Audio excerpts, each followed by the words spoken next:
આપણે ક્રાંતિથી કરીએ, સારી ખબરથી કરીએ। ડ્રોન એ આધુનિક યુગમાં મોટી ક્રાંતિ છે।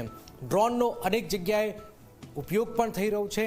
કોઈકની જિંદગી ખતમ કરવા અને કોઈની જિંદગી બચાવવા પણ ડ્રોન ઉપયોગી નીવડી રહ્યા છે। એવા અંતરિયાળ વિસ્તારો છે કે જ્યાં રોડ માર્ગે પહોંચવું મુશ્કેલ હોય છે, પરંતુ ડ્રોનથી ત્વરિત પહોંચી શકાય છે। ગુજરાતના અંતરિયાળ વિસ્તાર, આદિવાસી વિસ્તારોમાં ખાસ આરોગ્ય સુવિધાઓ ડામાડોળ છે। એમ્બ્યુલન્સ પણ પહોંચી શકતી નથી, ત્યારે ડ્રોનના ઉપયોગથી આ વિસ્તારમાં પહેલી વખત બ્લડની ડિલિવરી કરાઈ છે। ત્યારે જુઓ ડ્રોનની એક અલગ ક્રાંતિનો આ ખાસ અહેવાલ।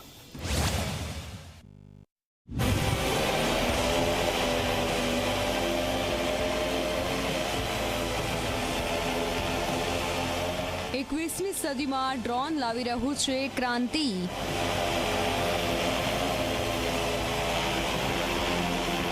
બોર્ડર પર દુશ્મનના ખાત્મા માટે ડ્રોન।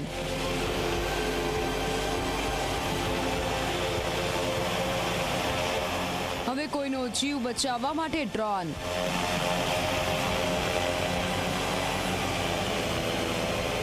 આદિવાસી વિસ્તારમાં ડ્રોનથી પહોંચ્યું લોહી।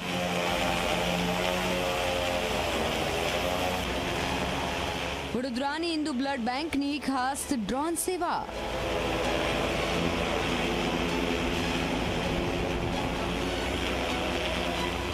ગુજરાતના આદિવાસી વિસ્તારોમાં પાયાની સુવિધા નથી। એવા અનેક ગામડાઓ છે કે જ્યાં સારા રોડ રસ્તા નથી। ત્યાં પહોંચવું લોઢાના ચણા ચાવવા સમાન હોય છે। એમ્બ્યુલન્સ પહોંચી શકતી નથી, આરોગ્યની કોઈ સારવાર મળતી નથી, જેના કારણે આ વિસ્તારમાં રહેતા લોકો માટે જિંદગી નર્ક સમાન હોય છે। આવા વિસ્તારમાંથી કોઈ દર્દીને દવાખાને પહોંચાડવા ખૂબ મુશ્કેલ હોય છે। પંચમહાલ જિલ્લાના ગોગંબામાં એક દર્દીને તાત્કાલિક લોહીની જરૂરિયાત હતી। દર્દીની સ્થિતિ વિકટ હતી। નજીકના શહેર હાલોલથી લોહી મંગાવવામાં રોડ માર્ગે 2 થી 3 કલાકનો સમય લાગે તેમ હતો, પરંતુ લોહી માત્ર 20 થી 25 મિનિટમાં પહોંચી ગયું। ડ્રોનથી આટલા ઓછા સમયમાં બ્લડ પહોંચાડવામાં સફળતા મળી। અમારી હોસ્પિટલમાં એક દર્દી આવેલું હતું, જેને સોનોગ્રાફી કરતા ખબર પડી કે બેનને અંદર ગર્ભાશયમાં બાળક મૃત પામેલ હતું અને ગર્ભાશય ફાટી ગયેલ હતું, જેને અમારી મેડિકલ લેંગ્વેજમાં રપ્ચર યુટ્રસ કહેવામાં આવે છે। અને રિપોર્ટ કરતા ખબર પડી કે બેનનું લોહી માત્ર 4% છે।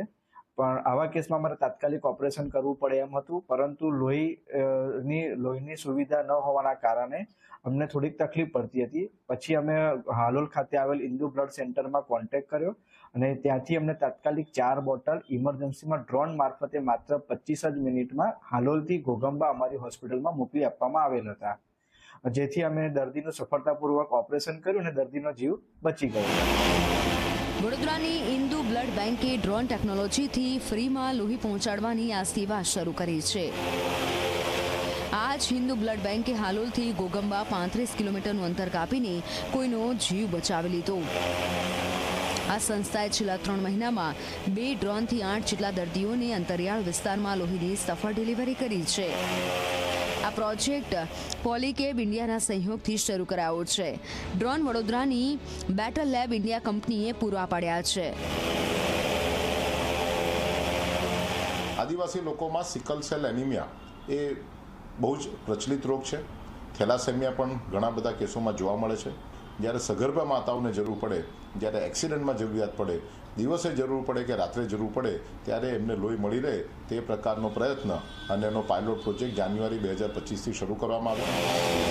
ડ્રોનનો ઉપયોગ આરોગ્યની સેવામાં કરવાનો આ પ્રયોગ ખૂબ જ મોટી ક્રાંતિ લાવી શકે તેમ છે, પરંતુ તેની સાથે સાવચેતી અને સજાગતાની આવશ્યકતા રહે છે। હિન્દુ બ્લડ બેંકે શરૂ કરેલી આ સેવા માટે ખાસ પાયલોટ પણ રાખવામાં આવ્યા છે, જે સજાગતાથી ડિલિવરી યોગ્ય સ્થળે પહોંચાડે છે। વાત આ ખાસ ડ્રોનની કરીએ તો હેક્સા એટલે કે 6 પાંખિયું ડ્રોન અને ક્વોડ 4 પાંખિયું ડ્રોન લાવવામાં આવ્યું છે। હેક્સા 4 લીટર જેટલો જથ્થો એક સાથે 30 કિલોમીટર સુધી લઈ જઈ શકે છે, જ્યારે ક્વોડ 2 લીટર જથ્થો 14 કિલોમીટર સુધી લઈને જઈ શકે છે। હેક્સા 4 બેટરીથી 40 કિલોમીટરનું અંતર પણ કાપી શકે છે અને આ ડ્રોનની કિંમત 32 લાખ રૂપિયા છે। અને 40 કિલોમીટર પર હારની સ્પીડ છે અને આપણને ડાયરેક્ટલી કોઈ બી દિશામાં ઉડાવી શકીએ છીએ। હા, એટલે અમુક ક્રાઇટેરિયા છે અને આપણા એમાં આપણે ના ફ્લાય કરી શકીએ છીએ બિકોઝ હાઈ ટેમ્પરેચર હોય કાં તો વિન્ડ હોય પ્લસ રેની સિઝન હોય તો એમાં આપણે એને ફ્લાય ના કરી શકીએ.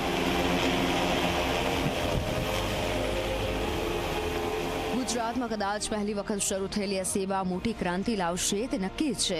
હાલ રાજપીપળા, અલીરાજપુર સહિત આસપાસના વિસ્તારમાં ઇન્દુ બ્લડ બેન્કે આ યોજના શરૂ કરી છે. આગામી સમયમાં હજુ વધુ વિસ્તાર જોડવાનો સંસ્થાનો પ્લાન છે. ત્યારે ઇન્દુ બ્લડ બેન્કની માફક અન્ય બ્લડ બેન્ક અને હોસ્પિટલો પણ આ રીતે ડ્રોનનો ઉપયોગ શરૂ કરે તો અનેક જિંદગીઓને બચાવી શકાશે. ત્યારે જોવું રહ્યું કે આગળ શું થાય છે. Bureau report, Zee media.